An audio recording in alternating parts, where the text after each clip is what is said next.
Let's see, testing. Yep, the mic's up. Alright. We're going back on Wrath of the Righteous.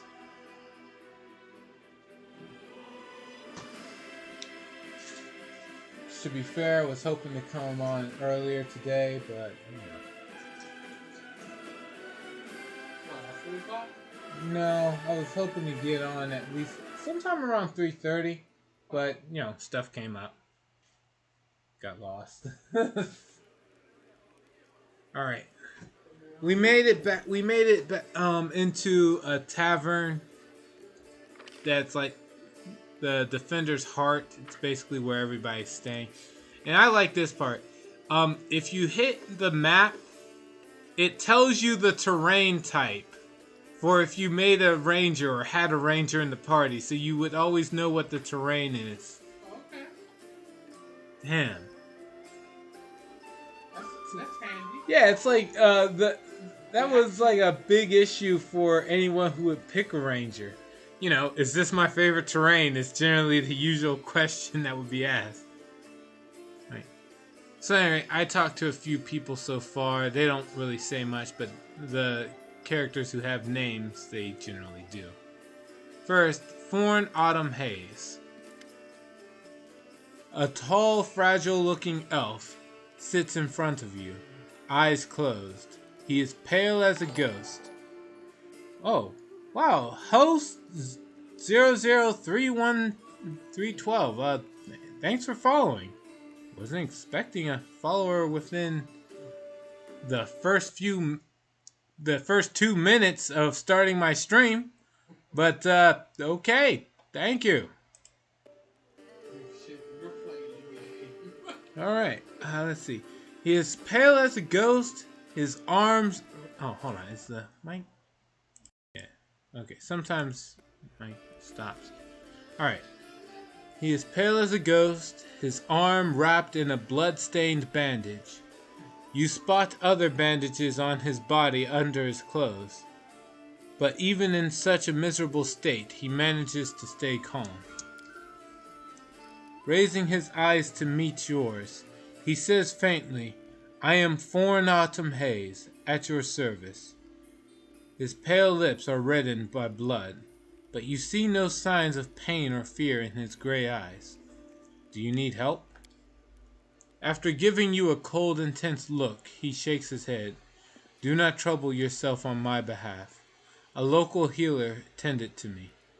Besides, I come from a resilient, hardy people. But my body will endure both the wounds and the poison delivered through them." Who are you? My name is Thorn Autumn Haze. I've come here from Keonan, because I am a hunter and all minions of evil are my quarry. I won't say more than that, if you don't mind. We are strangers, and of different races and cultures. I'd rather not tell you more than is necessary. Alright, who wounded you? A sinner and accomplice to demons. The quarry I am hunting in this inhospitable place. I am Lewis. You can trust me. I might be able to help you. After a brief pause, Thorn says, "It would be impolite to refuse such a direct and friendly offer. Who is your quarry here in Mendav?" "I am hunting a fugitive, a Descarite, by the name of Kalesa. It pains me to admit that there are heinous malefactors such as her among my noble kind. I managed to catch up to her in Canabras, and I wounded her. Then demons appeared and the city was engulfed in flames. I was injured in the battle that ensued and couldn't free her soul from its service to her dark masters." He expresses no anger or hatred as he speaks, only compassionate sorrow. Not that great a hunter. "I am sorry for your misfortune. I hope things will turn out differently next time." He purses his lips. "There is no need for pity. Our ancient kind is blessed with great longevity. We gain a deeper understanding of the world than other races, and we learn our lessons better than anyone. That goes for learning from our mistakes as well. I survived, which means I will be more prepared when next we meet. What you ate in your hunt. Thorn covers his eyes warily. I thank you, but this is my mission, and I'm used to facing all manner of terrors on my own. I do appreciate your willingness to help. If you happen to meet Kaylessa, take caution. She has turned many innocent souls to the path of evil, and darkness has rewarded her with many gifts. Her appearance alone will tell you that it is warped. The agate skin, the malicious stare of her blood-red eyes, the bestial teeth. She's more monster than elf at this point. But this knowledge world, oh man, 26. My best bonus is +5. That ain't gonna help. Alright. I'd like to know more about you. I won't hold anything back. Not who I am, why I made my way here, or who it is that I'm pursuing. Tell me more about yourself. Other peoples tend to believe that identity is the sum of a person's actions and the events that happen to them. For them, I am one of a long line of warriors of Keonan, who, since his youth, has dedicated himself to hunting evil and injustice. For them, I am a successful and capable huntsman who has tracked down and slain a great many monsters. But I am an elf, and for me, my identity has a different meaning. It is shaped by the place where I was born, and that I love so deeply. I am shaped by what I find beautiful and what makes my heart quicken, by the fears that come to me in the dead of night, by the things I find so intolerable that at the sight of them my very core darkens and fills with poison. Thus, to tell you who I am, I would require many days and much candor, which is more than you and I have at our disposal. Why did you choose to be a hunter of evil? Because I am the son of a noble and proud nation. We are sometimes criticized for our arrogance, but no one dares doubt our honor. When a crime is committed, we cannot turn a blind eye. If we were to abandon our obligation to oppose evil, if we were to surrender this obligation to other races, we would also relinquish our preeminence. Okay. Remind me who's the quarry that brought... the Lord. Yeah, the idea that elves are generally full of themselves. That and they have the potential to become dry. Oh. He wants to stop that. Oh, that's how they become drow in this one. In Pathfinder. Yeah. From the past, it hasn't changed where they just separate. They have to have standards. So basically, if a elf stops being lawful, they become a drow? Or get corrupted by evil itself. So elf doesn't have to be. I want it to be evil. Nope, you don't have to. Something else just has to be. So they either be neutral, good, or just full neutral. It got hit by something that a whole evil entity just threw their evil on, and they suck up energy itself. So, oh well, alright, you're an elf, you're a pure elf. Now you sucked up evil, so now you become a drow. Not by, not willing, not willing. But, Oh, you mean that corruption thing you were talking about when you take a long rest? Yeah. Alright, remind me, who is the quarry that brought you to Mendev? If she, well, if you I was hunting a fugitive, a Descarite by the name of Kalesa. It pains me to admit that there are heinous malefactors such as her even among and us. she didn't want to follow their law, Right so about she just wanted to go Kalesa. be free, and she's gonna get punished. Let's see. That miscreant, unfortunately, is of the elven race. In the blessed shade of Keonin, she swore herself to the faith of Descari, and set out on her criminal path in his name. Darkness rewarded her with great powers and repulsive disfigurement, so she could no longer hide her sins. Kalesa fled here to be closer to her master, and I followed her. I have no more questions. As you wish. I have to go. Good fortune to you, and to you as well. Join my party. Alright. Eagle Watch Crusader. They all died, my whole troop. And that's all he has to say. Damn. To the basement. Who's in the basement? A guard. Canabra still has some fight in it. We'll make those demons rue the day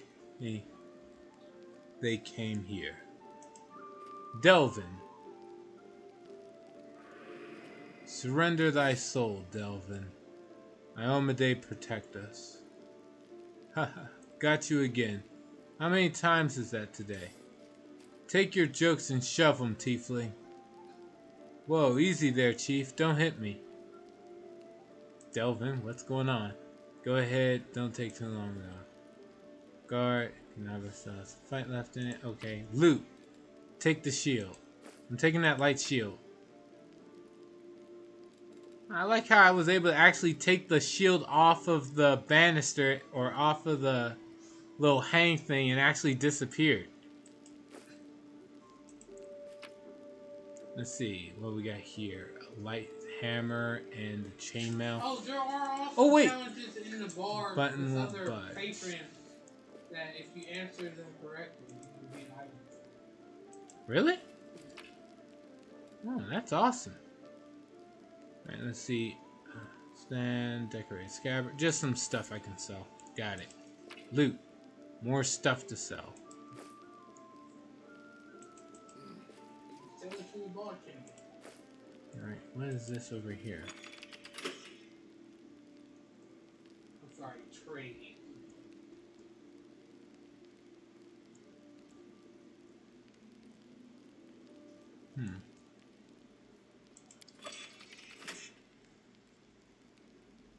Alright, oh, let's see. What is this about? What is this tiefling all about? Another person that's... Well, Jiff. Let's talk to him. Hey, Dreamboat, come over here. I want to talk to you about something. Something really important. The young tiefling sits cross-legged on the floor. He looks relatively calm for someone in shackles, but his tail whips back and forth in agitation. Noticing your attention, the tiefling sits up and beckons you over. Quit bothering the decent people in here, Woljiff, or I'll knock your teeth out. What's it to you, Delvin Dum-Dum? You were told to guard me, and I'm not stopping you. But no one told me I had to shut my trap. Who are you? Woljiff Jeffdo. I deal in useful things. I can get you whatever you want. Anything. But there's just one problem. The tiefling rattles his chains and gives you a meaningful look.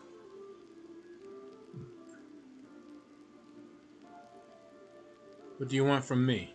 I'll lay it out for you. Simple job, 30 minutes tops. We go someplace, talk to someone, and in return, whatever you want, I'll get it for you. Some extra rations, no problem. Armor, weapons, scrolls, you name it. It's as good as yours. If you need my help with something, whistle and I'll be there.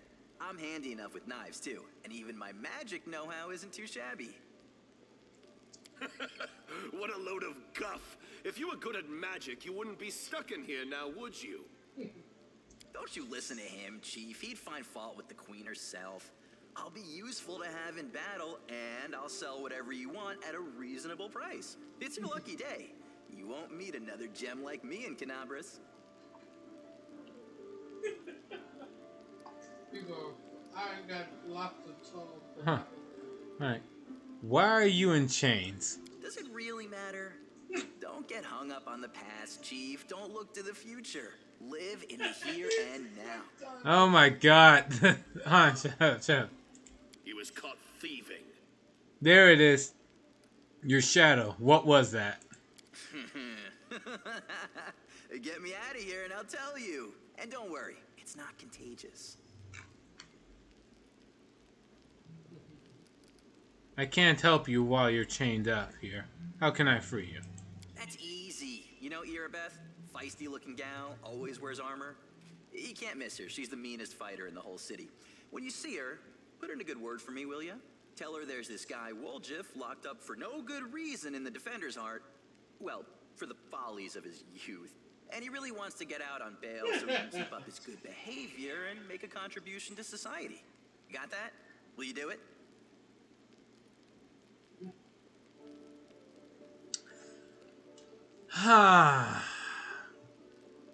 Sensibly, I should probably say no. Oh. So you're going for I'm gonna tell him I need to think about it. Well, think fast. I'm already losing feeling in my legs sitting here. We'll talk later. Oh, you're not gonna have them in the party? Not yet, no. I'm pretty sure, I'm worried it's gonna be the same situation like with Windog and Lan. What do you mean? Somebody, if I recruit them, someone will leave, or someone won't be recruitable. No. That's the reason why that place is a fort. So Lon and Windog were a one-time thing. No. All right. That's all I need to know. It's throughout the game. Hey, no, that's all I need to know. I'm good. All right. Let's talk for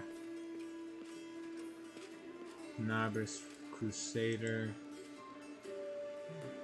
Nothing new with them. This is the only city overrun. All right. Let's see. Noble Survivor.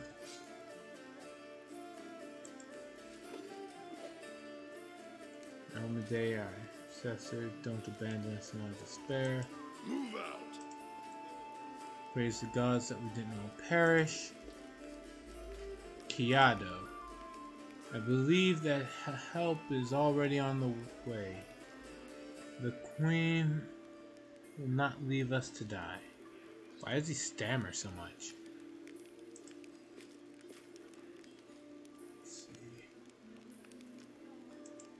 Oh, I guess I can't talk.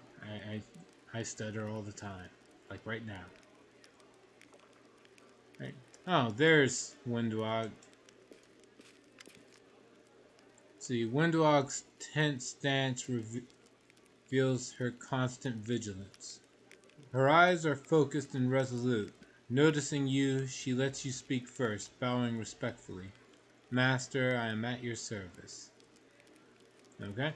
I want to know more about you. The underground warrior looks flattered, raising her chin proudly. You can ask me anything, Master. Alright? What do you think of life on the surface? Windwalk scoffs arrogantly. Life among the uplanders, you mean? Your customs are strange. The huntress casts a glance at you and corrects herself quickly. I mean theirs, not yours, Master.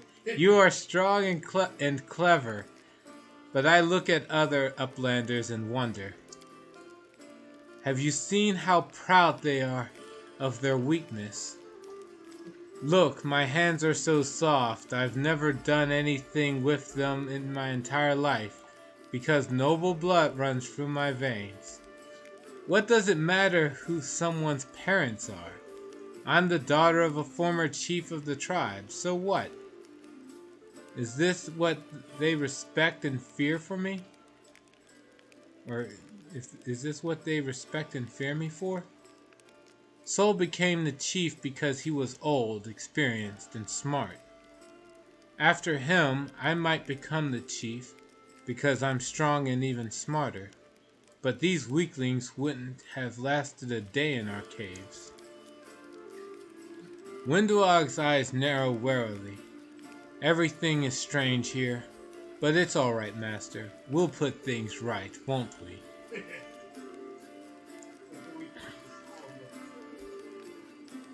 We'll tear down the aristocracy. Damn! Well, that's one way to do it. I mean, what lofty goals she has. Alright, tell me about your life in the caves. Life was better than an uplander might think. You're surrounded by rock on all sides. It's sturdy, dependable. When you hide in a crack, you know for sure you're safe. Not like here. All this empty space around you. You always have to be on guard, in case an arrow flies from any direction to hit you. Life underground is calmer somehow. Sure, there is less food in the caves than here, but the amount of food the uplanders have is too much. Don't you see, Master, how many fat uplanders there are? Why do they eat so much? Like cattle fattened up to make for tastier meat. We only had one fat person in our tribe, and that was Saul. And he was only fat because he was old. But up here, everything just seems fairer in the caves. When there isn't enough food for the weak, they die. The lazy die. The sick in the head of the body. The sick in the head and the body die. Only the strong and the skilled survive, and the blood becomes thicker, tougher. What happened between you and Lon? Windwalk shrugs disdainfully. He is a good hunter, but not too clever. A bit of an idiot, really. He was the strongest in the tribe after me. That's why I kept him close. His heart is soft, unlike his body. The huntress smiles shamelessly.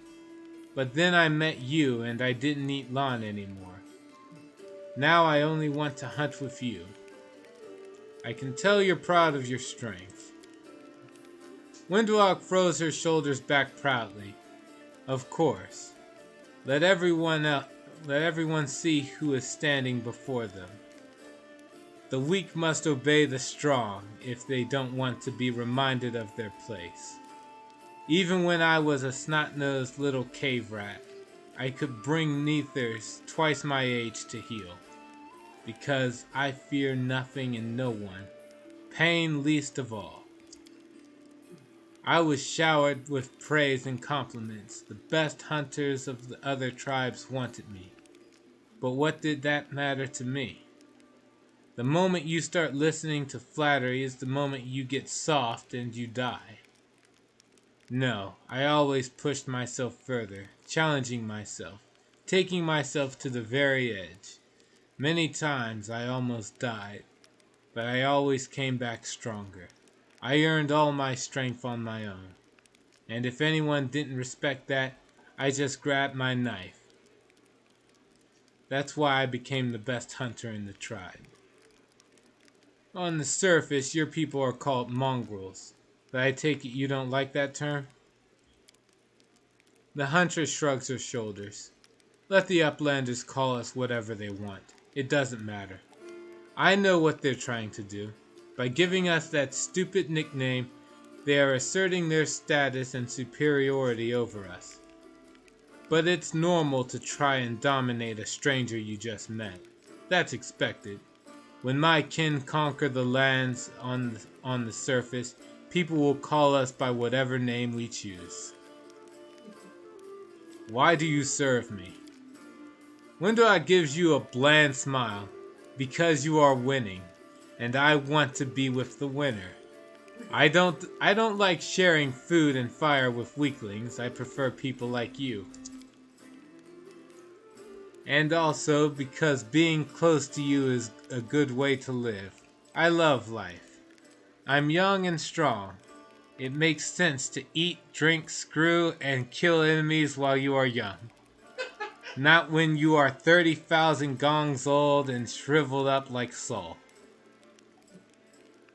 As long as I'm your servant, I can have fun as I like and order around anyone I want. Who will dare defy me? No one. Her eyes drift half closed in smug satisfaction. The good choice. Your hard life has made you cold-hearted and cruel. Lawful. You will have to show more restraint on the surface. Chaotic. I can guarantee you fun and entertainment. Alright! Evil. Kill for me and you will get everything you've been dreaming of. Or just say I see. Hey, go for the chaotic way. I can guarantee you fun and entertainment. Yeah! Windwalk shoots you a feral grin. It's good we understand each other, master. As we Nephers say, we hunt in the same cave. Everything is clear to me now. Windwalk lowers her head, bowing much lower than is customary. Your interest gratifies me, master. Let's talk about you serving Hosilla. Uncertainty sparks in Windwalk's eyes, and she curls her spider legs on her back closer to her body. Of course, master. But now I only serve you. Has someone said something about me?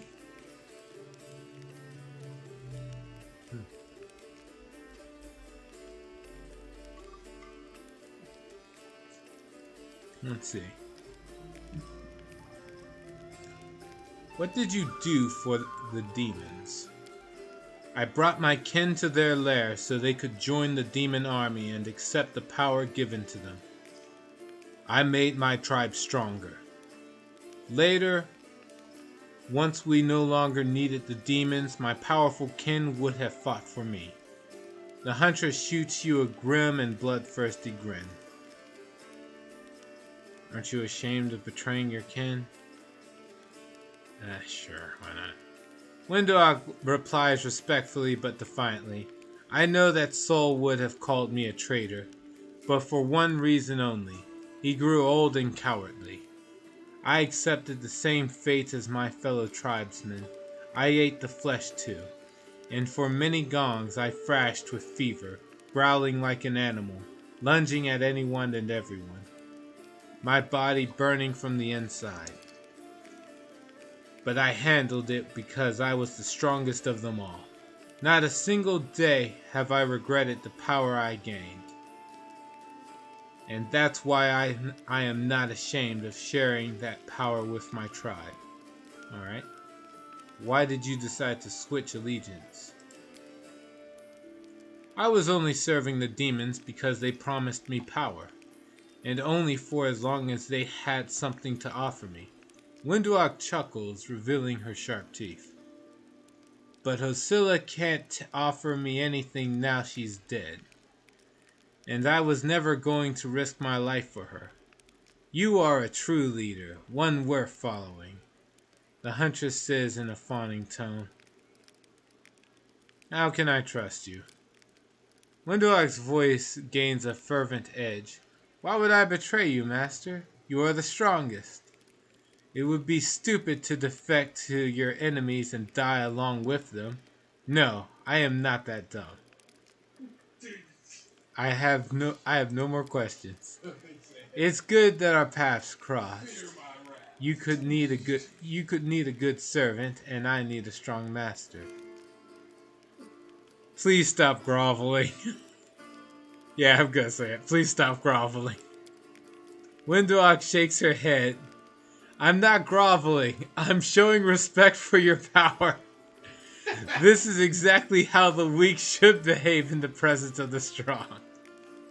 Jeez. You promised me an army of mongrels. Windwalk narrows her cat-like eyes.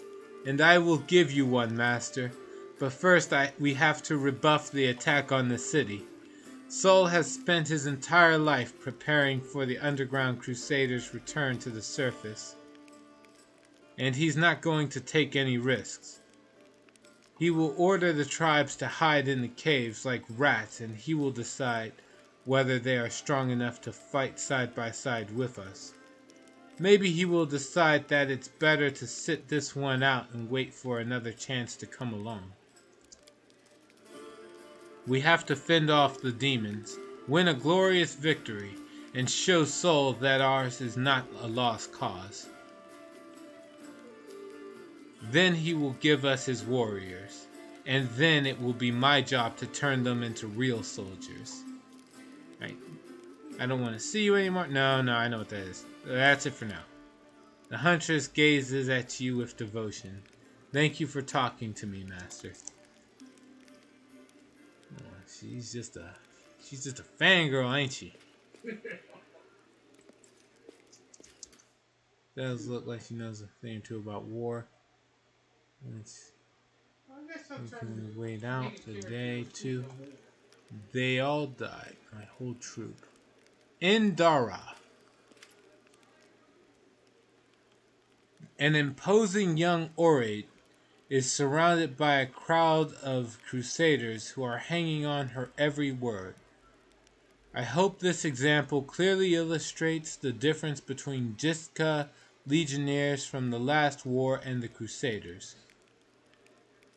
The perfection of form and spirit they were imbued with during creation turned them into parts of a well-balanced war machine, not a ragtag bunch of individuals, but a united whole. Jiska. The Jiska Imperium was the first human kingdom to establish itself in the Inner Sea region after the centuries of darkness and devastation caused by Earthfall. Its citizens spoke a nearly forgotten language called Jiska, whose alphabet becomes the basis of the alphabets of the modern languages of Skald, Varisian, and Taldane. At its height, it dominated all the northwestern Gorund, and also parts of southwestern Avestan. Raids of desert nomads and attacks by powerful outsiders from negative 3300 onward, and the lack of a strong eastern trade route led to the slow decline of Jitka. Osirian, then a burgeoning kingdom under the control of the powerful pharaoh of forgotten plagues, pushed westward. It overthrew the already weakened Jiska, and the Imperium was plunged into numerous succession wars around negative 2764, from which it was never again able to recover its former political, military, and economic power. Because of this military and economic defeat, the important cultural, magical, and technological advancements of the Jiska Imperium were largely lost and forgotten. Alright. Now tell me again why I am supposed to be impressed by your reckless assaults, where everyone is fighting for their ego and for the right to beat their peers to a swift but pointless heroic sacrifice. Some of the Crusaders grumble unhappily, but it is clear that they are captivated by the woman's words. The only exception is a scraggly and disheveled halfling monk, whose puffy black eye gives him away as a brawler and a troublemaker. He enthusiastically pushes forward and tries to engage, but one of his friends swiftly jabs him in the back with an elbow, making the poor fellow pause to catch his breath. Quietly listen to the discussion, or I can say something. It looks like we got ourselves a student of warfare. Sure, I would say that. The woman gives you a suspicious look and raises an eyebrow.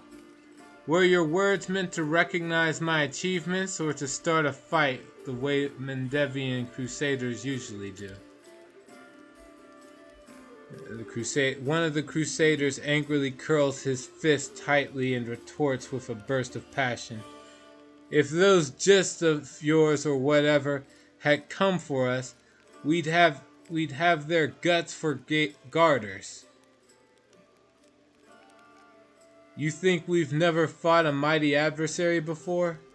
The soldier's stern facade cannot fully conceal his relish. He clearly plans to enjoy this confrontation. The Crusaders around him look upon their exotic opponent with a mixture of irritation and piqued interest. The woman chuckles before cutting off her interlocutor? Whatever. I would love to see you storm a 60-foot tall walking castle shaped like a gigantic elephant that carries siege fortifications on its back. And I'll have you know these fortifications were defended by Jiskin priest craftsmen armed with demon-bound war machines. They used the enemies you cannot defeat as mindless weapons. The woman gives the people around her a triumphant look and adjusts her hair with pointed nonchalance. Her voice takes on a lecturer's tone. You should not argue with someone who happens to be the most authoritative researcher on the history of warfare 3,000 years before the foundation of Absalom. The woman looks at you and flashes an amused smile. The lecture is over. Do my esteemed listeners have any questions? Attack. Insulting the Crusaders will cost you dearly. No. Who are you? I am Indara, a warrior, magus, and scholar of classical warfare from Garund. The woman peers at you apprehensively, then sighs. I admit that I am mildly offended by the fact that my name is entirely unfamiliar to you, but I'm willing to accept that this is due to Avastan's isolation from the sophisticated culture of the world at large. Oh boy, one of those. You've come a long way to be here. I like to think of myself as an inhabitant of Golarion, and I don't narrowly identify with any country in particular. Why did you come here? To witness a legendary war, the confrontation between denizens of a plain famous for its love of violence and the Crusaders from every continent, united by the common goal of defending their home. An epic struggle of colossal proportions that hasn't been particularly epic so far, truth be told. There's someone by the name of Pink Eye. The monk with a black eye grins and mutters under his breath. Maybe she just can't see it from here. The view will get way more epic if she stops hiding among us and takes a walk outside.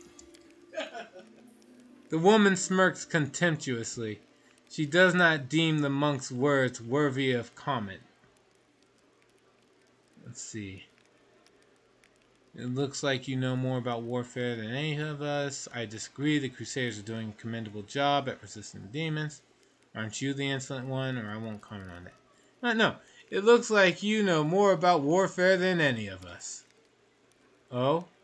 Am I hearing things, or did someone finally acknowledge my competence in the art of warfare? Perhaps there is a sufficiently open-minded person among the Crusaders after all.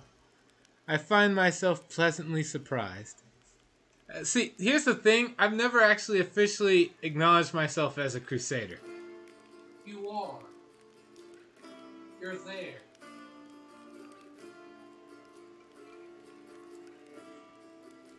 There's a reason why the demons stripped you. I thought it was just some guy found unconscious out on the outskirts. Exactly. No one said anything about me being a crusader. I could have told them I was a crusader, but I didn't.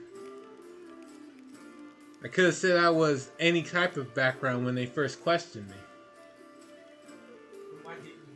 Because I don't want like that. I didn't pick that backstory. That's why. I don't want to be a crusader starting up. All right, let's see. You were cringe too.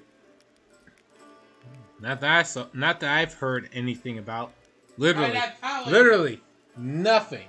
No one at all has That's said how it anything. is.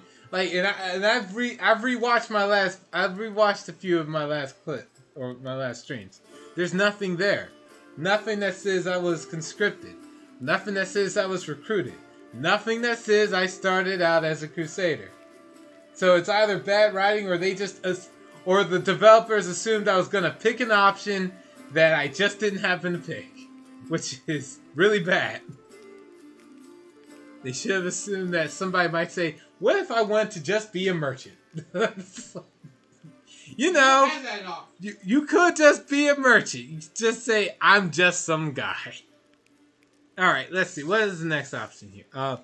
Why don't you join the Crusaders and show them how fighting should be done? Yeah. No, I am a historian, an analyst, a theorist. Do you know what these three words have in common? They describe a mortal woman who does not participate in the conflict upon which her thesis will be founded. But then again, I will hardly be able to describe this mess as anything other than a feeble likeness of the last war of Jiska.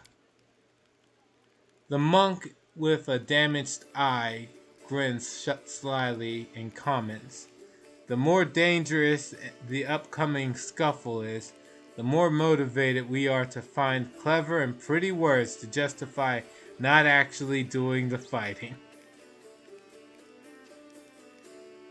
Right? What is this last war you mentioned? The last war of Jiska, of course. A large-scale conflict that took place 3,000 years before the foundation of Absalom. It was a war against the Osirian pharaoh of forgotten plagues, the war that ended the legendary Jiska Imperium. An epic struggle that became the most vibrant page in military history.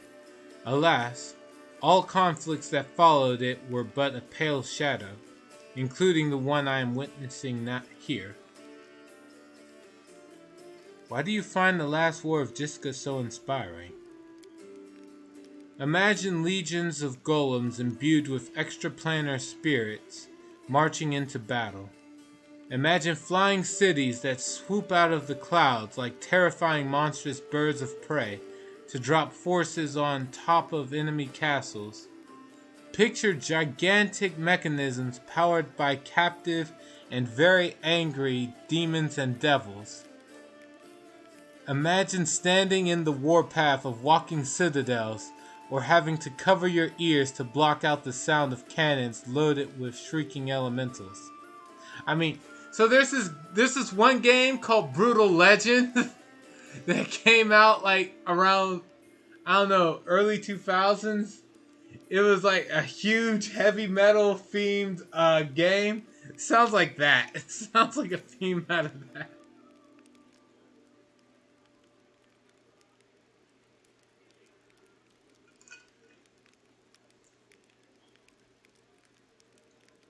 Alright, here we go. Finally, imagine the ultimate weapon that defeated the Jiska, the deadly night plague. This affliction was an attack dog, a trained epidemic, a tamed pestilence, striking only those who its master wanted to kill. Imagine all these terrors and understand that no flight of fancy can even come close to the horror of the nightmares that they made real. Alright. How do you know so much about the last Jiska War? I can say without false modesty that there is no more authoritative researcher on Galarian when it comes to the history of warfare 3,000 years before the foundation of Absalom. I've dedicated my whole life to this subject. I've personally visited old battlefields and studied the most mysterious and forbidden archives containing chronicles of ancient wars, sometimes risking my life in the process. I saw a fallen sky city of the Shori Empire with my own eyes. I ripped out the control crystal from an exterminator-class combat golem that guarded a Jiska laboratory with my own hands. These fingers held the glass flask that the servants of the Pharaoh of Forgotten Plagues used to create the first generation of pestilence that devastated the Jiska Empire, or Imperium. How do I know so much? I saw and touched everything I am telling you about. You're wrong to treat the Crusaders with such disdain. Allow me to explain why. No, fuck it. Do it! Fine. You're wrong to treat the Crusaders with such disdain. Allow me to explain why. A debate? Oh, I will be happy to prove that the current conflict can't hold a candle to the last war of Jiska. Very well. The last war of Jiska was waged using a significantly greater number of troops. Both sides actively relied on reinforcements from allied planes, and their strategic planning was perfected through no fewer than 7 rounds of intensive design. None of the above applies to this war of yours. Compared to the Jiska, we are but stone club wielding kobolds. I would like to conclude my thesis with a few words of wise counsel from Dagon, an advisor to the Pharaoh of Forgotten Plagues. I doubt you will comprehend the true genius of his statement, but here it is nevertheless. A gadfly sees the ox. The ox pays no heed to the gadfly, but crimson fever takes them both. Oh shit. And then I can say either knowledge world or diplomacy. Diplomacy. The events of the past are shrouded in legend, but the fate of the world is being decided here and now. That is what you failed to grasp. And since I have so much towards my persuasion, I'm going to choose that. Okay. I just have to roll a 4. A 4 or higher. Come on. I did it. Okay. I rolled an 8. The earnestness on the faces of those around you has taken away Indara's panache, encouraging her to backtrack and stumble over words. Of course, I am not trying to diminish the importance of current events. What I am trying to say is that from the standpoint of history, and particularly the history of warfare, she falls silent, fixedly staring at the unfriendly eyes of her audience. The true importance of these developments won't become obvious until later. Indara offers a pretentious dismissal. As a scholar, I cannot deny that there is a certain truth beneath your skeptical statements. History is a complex discipline rooted in fact and an evidentiary base that grows ever more meager and farther the farther the described period is from the present moment. Of course, if I were to argue in bad faith, the way the Crusaders embellished their tales of slaying a single Brimorak by adding a dozen Baelors, for example, I could win this debate. But I am above such things, and therefore I am forced to admit that your skepticism is not entirely without merit. Say then get out of our shelter? No. Have you changed your mind about joining the Crusaders? No. I'm sure you would have been able to expound on your arguments in a longer discussion. Sure, that one. Indara nods with obvious relief. I am glad we both understand this limitation. It is always a pleasure to face a worthy opponent, even if the debate takes place in a grimy tavern. Perhaps especially because of that. Indara unbuckles her sword belt and hands you the weapon. This is a worthy blade. It will be of use not only for the strong, but also for the wise. Claw of Jiska received. And this is where I bid you farewell. Before the end of the day, I was planning to observe how winged demons use pack tactics to drive their prey like herds of livestock. It is about time I got back to my research. The hint of a smile graces Indara's lips when she sees disappointment in the eyes of many crusaders around her. Stay safe. And she casts Dimension Door. Because the game literally let me know what spell she casts. As opposed to just letting her making her disappear. Alright, let me see this Claw of Jiska. Alright, it's essentially a short sword. A flaming short sword. Alright, let's see. Get out of my dreams and into my car.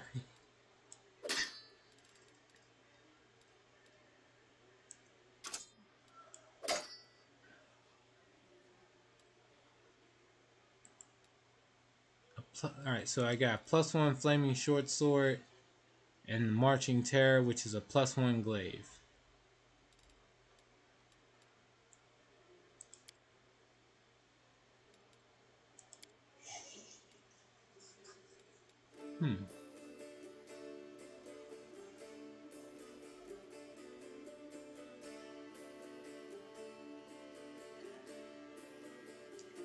Wait, so why is this one only a +8? Oh, because longsword has weapon focus. Oh wait, doesn't my noble background come in for short swords? Nope, never mind. Just long swords, yep. Alright, screw it then. Would've been nice. Don't you worry. We're gonna take the angel sword and fill it up, right? I don't know how to. Like, so far it's just a light. It doesn't take any actual form.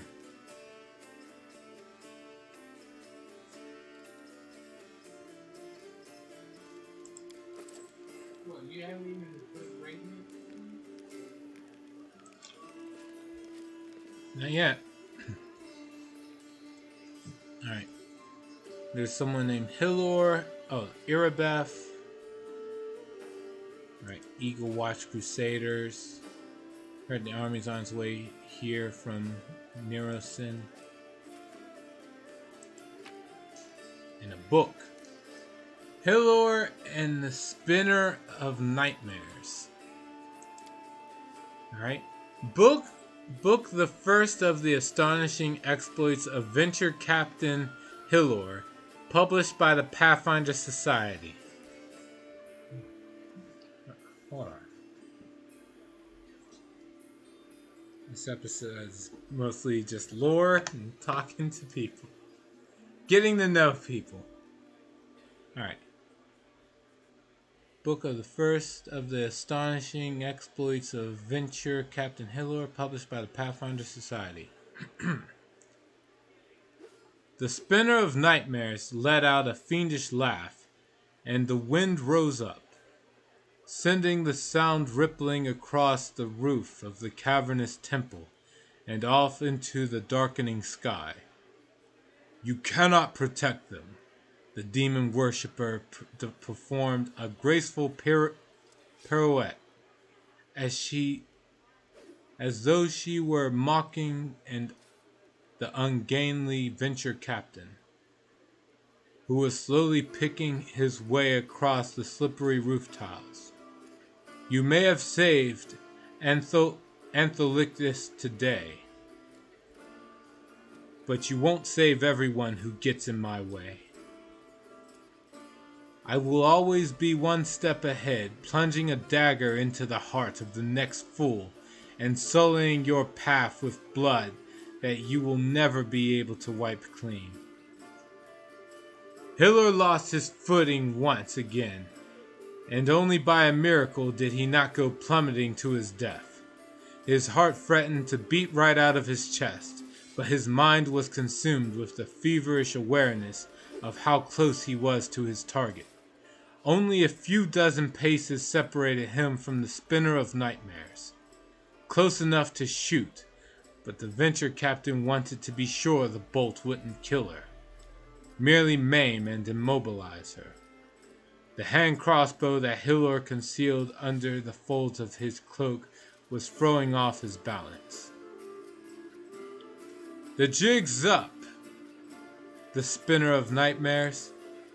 The venture captain leaned forward as though trying to catch his breath, a diversionary tactic designed to weaken the vigilance of the villain, who seemed to be waiting for something on the peak of the roof. You have one chance to save your pathetic life. Surrender now. The spinner of nightmares froze, as if considering the captain's words, before lunging forward like a snake and spitting with contempt. You will never see her again. Click, twang. The whistle of the bolt released from its cradle, and the swish of the spinner of nightmare's cloak as she dodged the shot, laughing. Hiller let out a bellow, pouring all his hatred and despair into the shout, dashed forward, and, slipping on the roof, tumbled to his knees. Gripping a jagged roof tile with his last remaining strength, the venture captain swallowed a grunt of pain and raised his head, only to watch his daughter's abductor be swept away on a black wind. I will find you, the spinner of nightmares. Hiller's shout seemed to carry far and wide across the whole of Mendev. I will find you, and I'll tear out your duplicitous heart. All right, that's awesome. That's a story. And he's right there, Hiller. I can talk to him right there. Let's see. Hiller. He has a portrait. And the portrait wasn't even available as for character creation, so it's doubly important. Alright. A tall, athletic man greets you. His hair is prematurely gray and shorn close to his head in a military style. He is lean and well-groomed, and a monocle twinkles coldly in his eye. The bold set of his jaw and his large but agile frame attest that here is a man who is always ready to be on the move. Greetings. I am Hiller, venture captain of the Pathfinder Society. I'm the superior officer among Pathfinders in this region of Mendev. However, the Society is running almost no operations here right now. Besides me, there are almost no Pathfinders here. Actually, I'm only stuck here because of an old feud with a demon worshipper known as the Spinner of Nightmares. I've had to work alone, without the support of the Society. But I've made a lot of acquaintances among the local mercenaries and daring fighters. If you need any good fighters for an honest cause, talk to me. Tell me about your confrontation with the Spinner of Nightmares. It all began with a task of the Pathfinder Society. I arrived in Nerocean with my team to investigate the sudden death of a famous crusader, Baron Falrun. We soon focused in on a small hospital for the wealthy, where Falrun was being treated shortly before his death. It turned out that a gang of Baphomet's cultists, calling themselves the Labyrinth of Mind, had gotten a foothold at the hospital. They were obsessed with twisting the minds of their victims and targeted fragile people too weak to resist. The hospital was filled with perfect victims, isolated for weeks from the outside world, completely helpless. And when they returned, they were different, almost normal. But the moment they heard a certain phrase, something dark awoke in their mind, and they transformed into servants of Baphomet, ready to lie, betray, and even kill. The Labyrinth of Mind was preparing to infiltrate all the elite circles in Mendev, but Baron Falrun stopped them. He was too loyal to his oath, and too resistant to their spells. He fought for his freedom until the strain broke his heart. We opened and cleaned the city of Baphomet's pit of vipers. Their den was a cradle of sin and filth.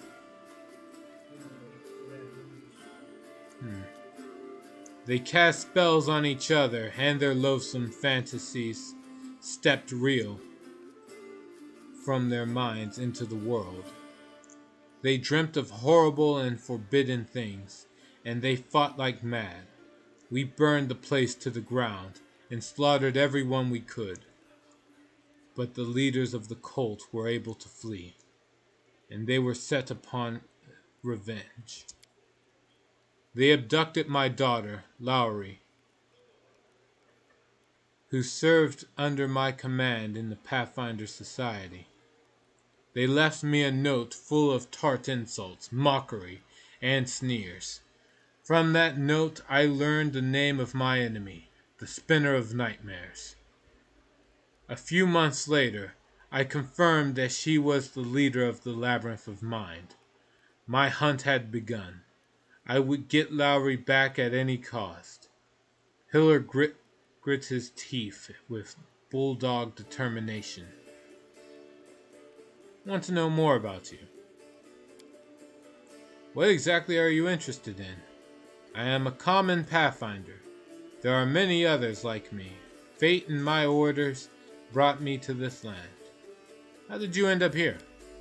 I was working on an assignment for the Pathfinder Society, and then a demon worshipper named the Spinner of Nightmares abducted my daughter Lowry.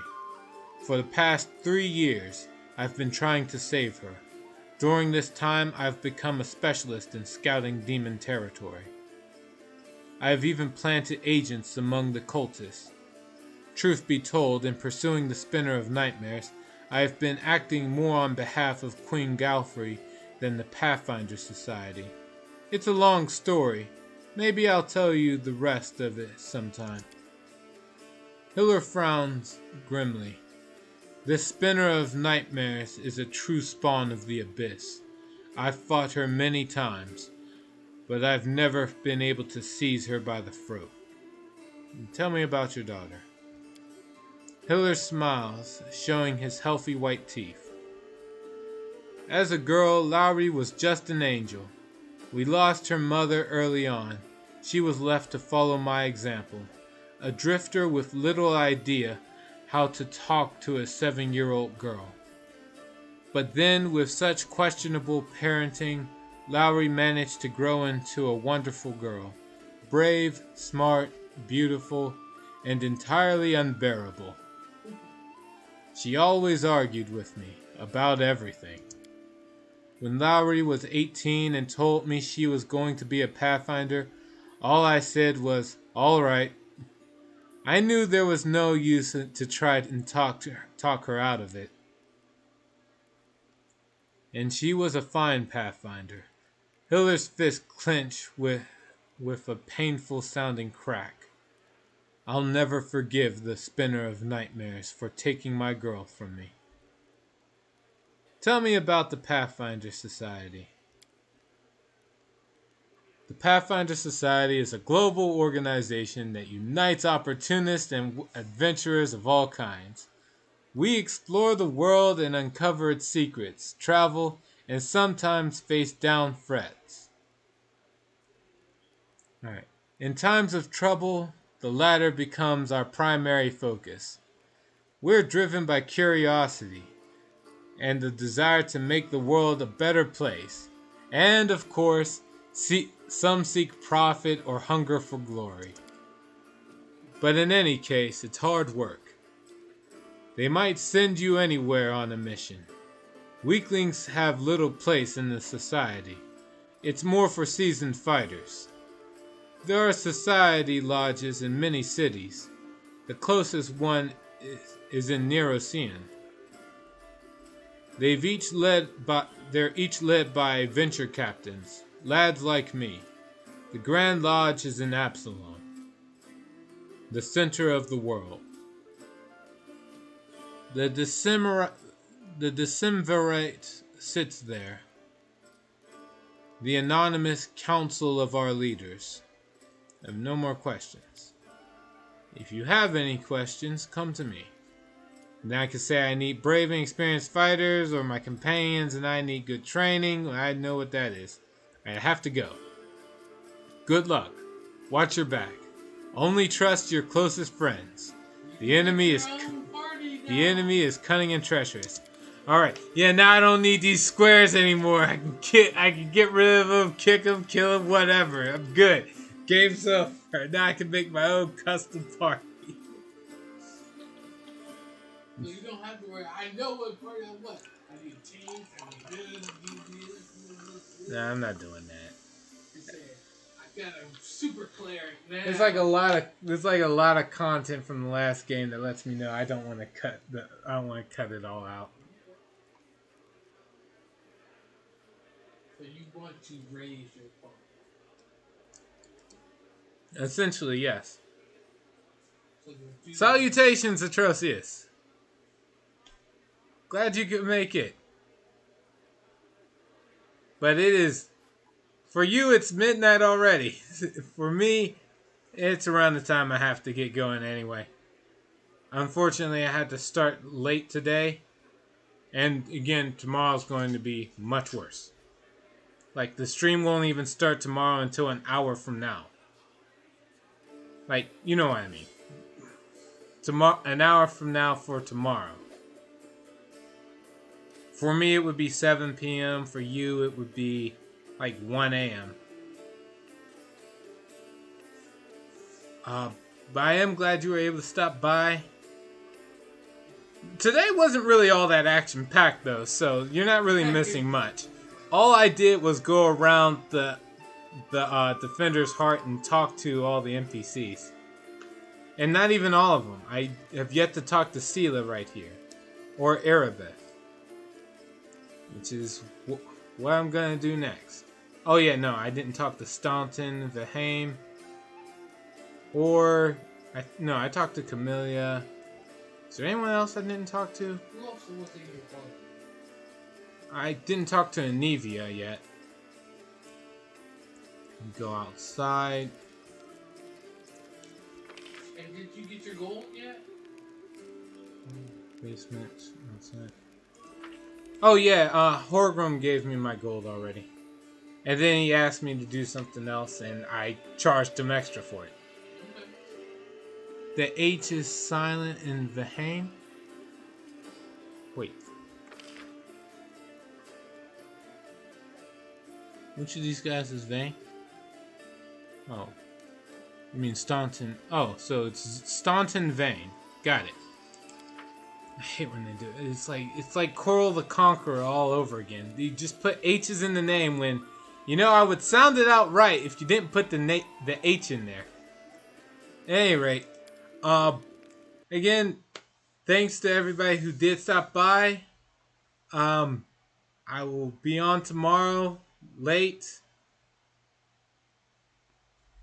And for now, I will see you all later. Until then, take care.